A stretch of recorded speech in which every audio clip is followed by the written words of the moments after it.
Discover the future of AI-powered digital experiences. Adobe Summit is live in Las Vegas, March 17th through the 20th. If you can't make it to the conference in person, join Summit online free from anywhere. Access inspirational talks from global brand leaders like Coca-Cola, Unilever, Marriott, and more in live-streamed, insightful keynotes and Adobe Sneaks, co-hosted by comedian Ken Jeong. Select from over 30 expert-led sessions. Register for free at summit.adobe.com/CMO confidential. Welcome to CMO Confidential, the podcast that takes you inside the drama, decisions, and choices that go with being the head of marketing. Hosted by five-time CMO Mike Lind. Welcome, marketers, advertisers, and those who love them to Chief Marketing Officer Confidential. CMO Confidential is a program that takes you inside the drama, the decisions, and the politics that go with being the head of marketing at any company in what is one of the most scrutinized jobs in the executive suite. I'm Mike Linton, the former Chief Marketing Officer of Best Buy, eBay, Farmers Insurance, and Ancestry.com.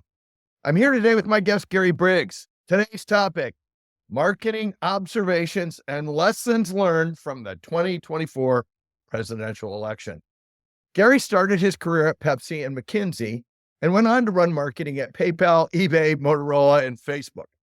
He is currently on the boards of Etsy and Petco and recently worked on the latest presidential campaign. He's here today to talk about marketing observations and what we can all learn from this election.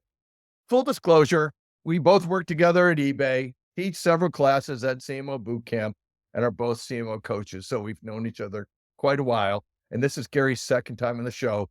Welcome back, Gary. It is great to see you. Hey, Mike, thanks. It's, being a repeat guest, I guess I hit some threshold. So here we go. You are, eventually we'll make mugs and send you a mug or something, but why don't we just I'm all for the swag. As my wife says, I've collected fleets in Silicon Valley. That's basically been my career. Absolutely. I have massive amounts of so we haven't got there yet. We're just a little show. So why don't we just start? Gary, give us an overview of the marketing scope of this election. Money, PACs, advertising, PR, news, and more. Paint us a picture. And then after that, you can tell us your responsibilities. It is a kind of scale. And what's fascinating about political campaigns is they start, with several people. And in the case of presidential campaigns, go to thousands and over the course, of months, and then go to zero again, which is really stunning. And the amount of money, particularly specifically as relates to presidential campaigns, the amount of money spent now, I think the estimations is that the 2024 presidential will likely hit north of 10 billion in spend. Wow. Maybe 12 if you go, across all the different hard side, soft side, meaning coordinated groups, independent groups, and what was spent. A significant amount of that is spent on media. In rough math, I would estimate that across the various entities, there's probably $4 or $5 billion spent in media. The Harris campaign, which I was on the Harris campaign and Biden-Harris campaign, we spent about $750 million. And what's notable about that, and I'm happy, obviously, we'll go into detail, is spent in about 6 months. And it's largely, except in some cases where you buy national ads, in linear advertising, digital is all much more targeted. Right. You are spending that in about 18% of the country, which is the swing state profile now. 7 states plus what's called Nebraska 2, which is Omaha, because Nebraska, much like Maine, splits its electoral votes. But you're spending in 18% of the country. So from our old language of NAR, national advertise rate, take 750 million, divide that by, divide that and or multiply that by 2, because it's 6 months for an annual rate. And then divide that by 0.18, which is the footprint. And you're talking about a scale that's no other company, spends at that scale. And we'll get into this, I'm sure, later about, growth rating points and, diminished returns and things like that. But it is a stunning amount of money in a short amount of time.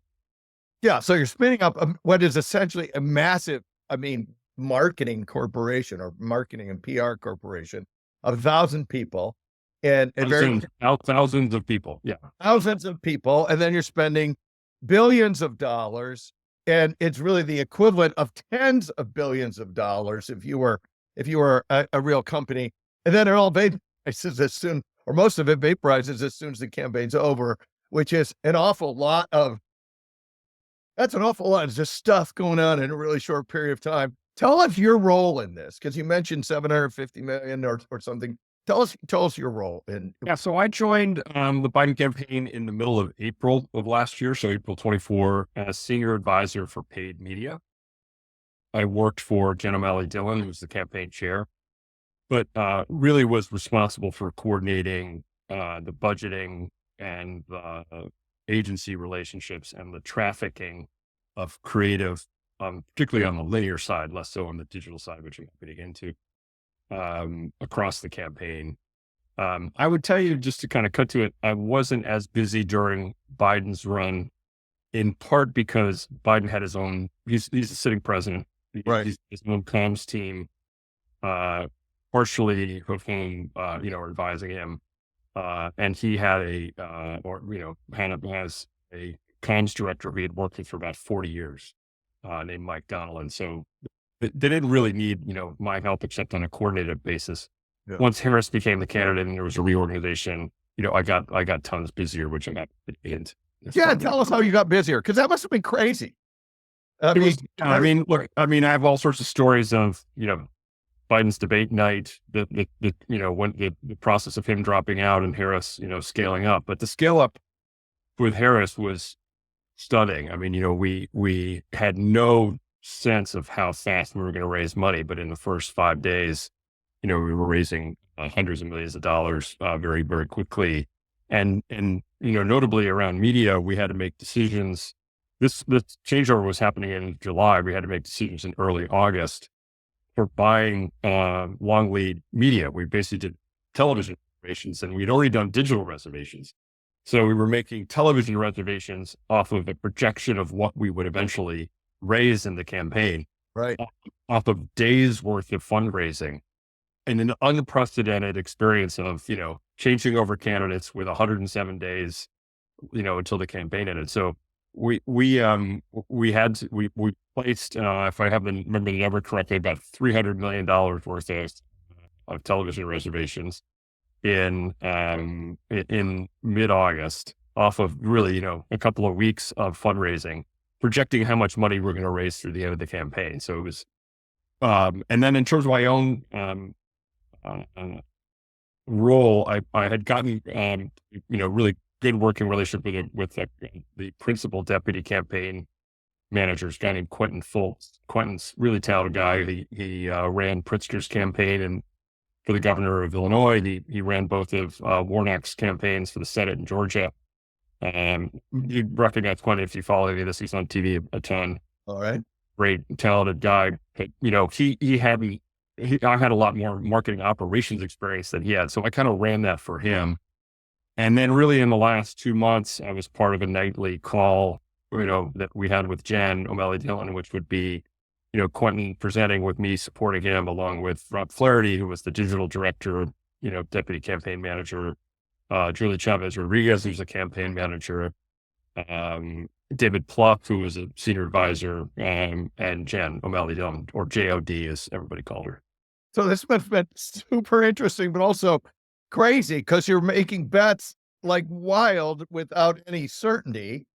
And then you have to have a strategy behind those bets. How did you lay out the strategy and the media plans with everybody where obviously you're way more experienced than an awful lot of people in that.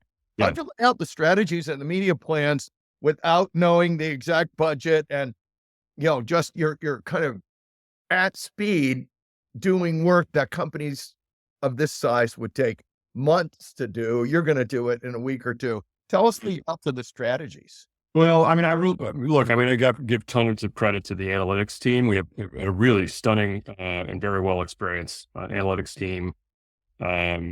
the analytics team, one of the things that's unique about political campaigns is you have a lot of first party data. You have the voter file, Okay. and the voter file is essentially scored, and you use other data sets to do that. You use Target Smart and LiveRamp and lots of first party. So just help me with the voter file. So a voter file on me would show everything about me, how many times where I live and everything else, and how many times I voted. Yeah. And what Now, I else? don't know. I don't know for whom you voted. I Yeah. don't know, but I would know if you voted in the Republican or Democratic primary, or if you were independent, and depending on the state, if you voted in, one primary or another. And essentially, what political campaigns are extended probability trees. It's you and people like you, your propensity to vote, and the probability you'll vote for me. And you run that math and you get to, 51.6 and 48.4. That's essentially the way the math works. And, Yeah. and so you're pending data to your record constantly based upon signals that we get. Do you donate? Do you, respond to content? Do you follow certain interests? Do you go to an evangelical church? These are all things that are signals about your propensity or your probability, particularly in the lottery, probability of voting for X person or Y Well, person. this is like a data tornado, just gathering up more and more data as you get more and more people. Yeah. And extending this probability tree as fast and deep as possible. Is that a way to think about it? Exactly right. And there's all sorts of nuance to that. But then to your question about media, you're then running game theory exercises. This is where the analytics team was really great. And to kind of don't leave the punchline at the door. We knew we had a high risk of losing. I mean, and I can kind of get into that in more detail, but we were in a deep hole most of all of 24, climbed our way, we thought almost fully out of it, particularly in the last couple of weeks until the very end. We had become more optimistic, but it is essentially that. And then you're basically looking at um, media consumption, and through this game theory, your path to 270. The thing that the analytics team makes very clear is you don't need to get to 350 delegates in the electoral college. You need to get to 270. It's 270 to win. Right. And if we captured the states that were most likely, in our case, Democratic, and we captured what is called the blue wall, which is Pennsylvania, Michigan, and Wisconsin, and Nebraska 2, which is Omaha. Just those 270 on the nose. Two. Not the state, just the two, right? It's the one. It's one delegate for Omaha. Yeah. But Okay. it's Nebraska 2, NE2, and in all our decks, it was NE2. Okay. And if you capture Omaha, you get to 270. You don't need to be at 275. You just need 270.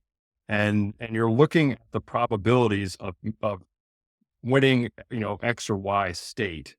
And then based upon that allocating, and the voters in those states, and then based upon that allocating dollars in media, and then messages to that media based upon that game theory exercise.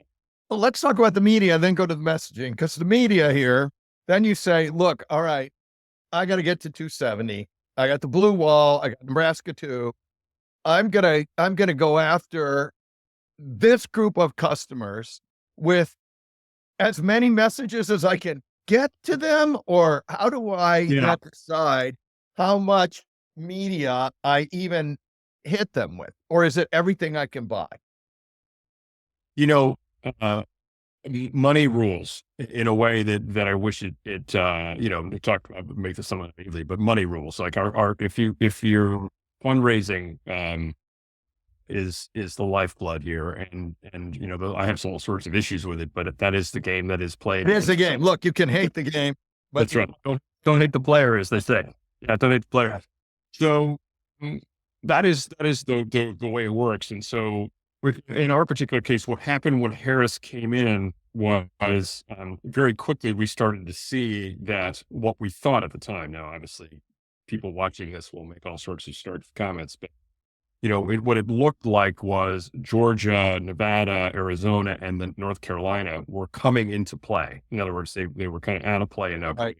We had, these 7 states plus Nebraska too, who are in play.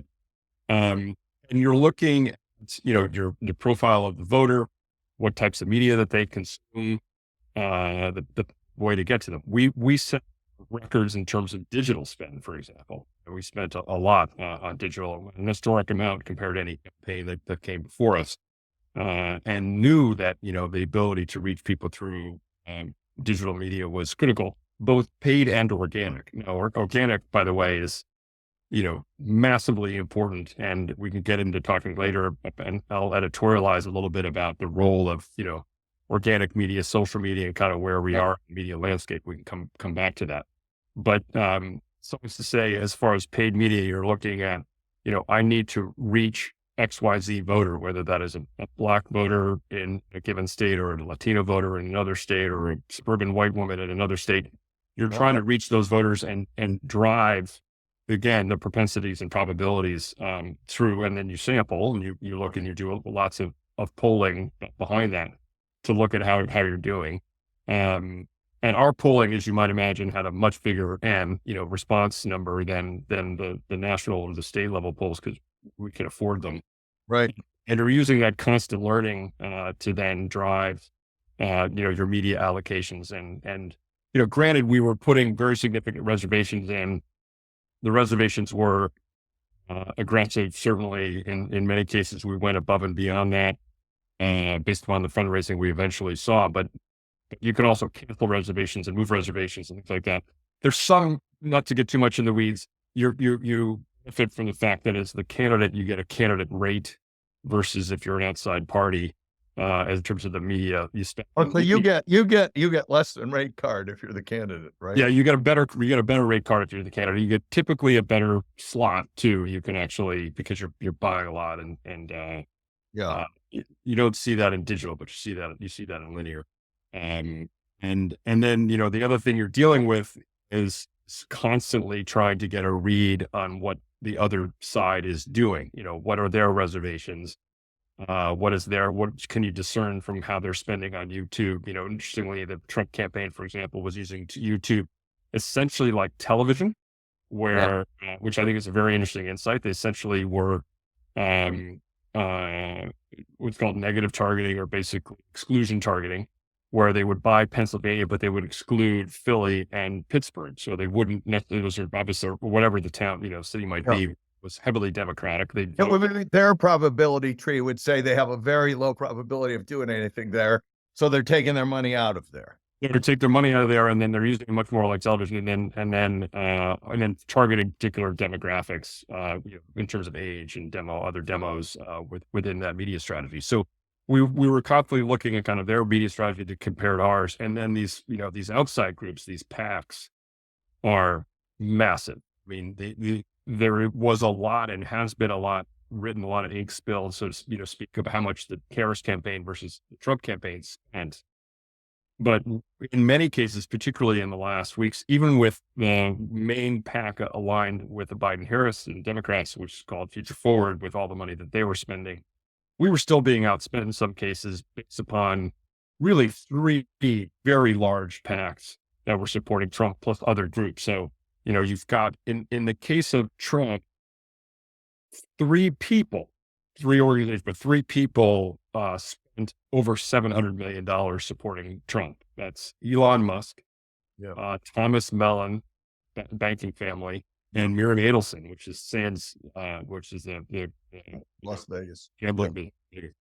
So, this is the money part of it, and tracking that, getting a sense constantly of like, how many GRPs are they buying? How many digital reservations are they placing? What can we discern about their YouTube strategy, or their, et cetera? You have a massive analytics organization doing this, but then you also have to have people trafficking all this stuff and running it around, because you buy the media and then then you have it, got to cancel it. So I mean, this is like a full-on giant agency working. And is everything? I mean, it's surprising. I was the noob, by the way. So I mean, we had a number of people who had been on the 20 campaigns, 16 campaigns, and 12 campaigns. The people that had been through this, We worked particularly with a firm called Blue Sky, that really phenomenal, really good firm, made creative, but also helped us through the trafficking, along with a specialized linear media firm. And on the digital side, we used, a number of firms too, including Bully Pulpit and C plus K and a bunch of, firms that you would not otherwise know, Yeah. but are really good, very experienced digital firms who, have the spreadsheets and the trafficking And data. do they ramp up for this? Like Oh retailers yeah. ramp up at Yep. holiday, like they are going Yep. to hire like 3 times the amount of people. What's stunning is, you have these young people or people, in their 20s and 30s who cycle into these things every cycle, commit to this and then know very well that if they lose, they're out of a job, I had this gentleman who sat right to my right, and we were in this, camping headquarters are not very, very glamorous, and no, You don't get a big office in the window. and no micro kitchens and, full of food. And, but this guy, Scott, who will give us, but Scott, who just sat to my side, and another guy named Andrew and Medha, who was my, chief right hand too. She amazing, who had all been through these things before. So, I mean, Scott was like encyclopedic. Like, you need to know something about rural radio in Michigan. Scott knows that. Like, and you need to know something about, how the actual media reallocations are going to work in the outskirts of basically southern Georgia. Scott is going to know, and it's just, the talent goes against these quixotic extra, stunning. Because God knows these folks could be doing lots of other things. Yeah, we're going to talk about that later. Is this good for your career or not? But you have all these media plans that you're buying a lot of times before you know the messaging, Yeah. right? I mean, you got to go buy these because you can't. It's not like you go to the store and you buy. I'm buying this today. You got to buy it and own it. And there's probably some. I'll buy all I can to take Yeah. these guys out of the game as well. How do you do the messaging now that you have the media? Well, I mean, so you know your audience, you know your candidate, mostly, and always, there's surprises that come along the way, which we can kind of get into, not to be all pull punches, but and absolutely, we knew that the economy was a massive issue for us. Yeah. And we can go into this in much greater detail, but it'll take too much time. But the short of it is, we knew we were in a whole lot again in the economy. Essentially, if you ask people how they personally were doing, they were generally optimistic. If they asked how the country was doing, particularly, right direction, wrong direction, which is a very much of a bellwether question, it was bad. I mean, and when you raise people's cost of living by 25% in 3.5 years, they're mad. And so we knew the economy was a massive issue. So when you're looking at messaging, you're looking at things that are certainly broad scale, like the economy, or in the case of this campaign, border and immigration, border policy and immigration.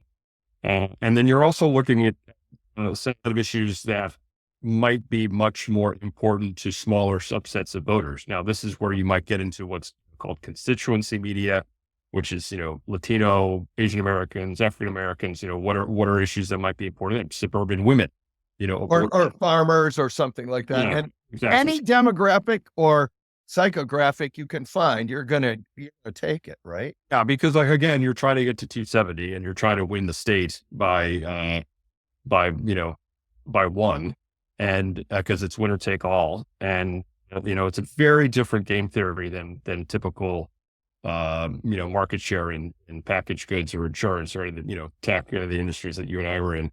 And so as a result, yeah, that's how you kind of break down the messaging is then, how much are we looking at emphasis on particular messages and to whom over what period of time?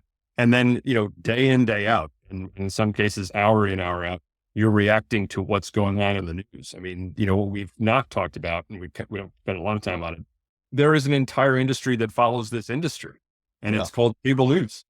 And it has a lot of 24-hour channels that yeah, nothing. I mean, Rust never sleeps, I think is the way it goes. That is, an input as well as, what are the candidates saying? What are, obviously the talking heads saying, and what's the voter saying? What is the voter, paying attention to in this, as we all know, this kind of, drier on high setting of the last months of a political presidential campaign. Yeah. Tune in next week for part 2 of our conversation with Gary Briggs as we discuss more about the paid media strategy around the 2024 presidential campaign and how it helped to shape the outcome of the election. Discover the future of AI-powered digital experiences. Adobe Summit is live in Las Vegas, March 17th through the 20th. If you can't make it to the conference in person, join Summit online free from anywhere.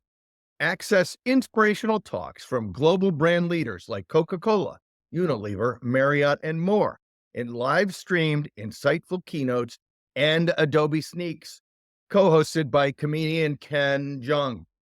Select from over 30 expert-led sessions. Register for free at summit.adobe.com/CMO confidential.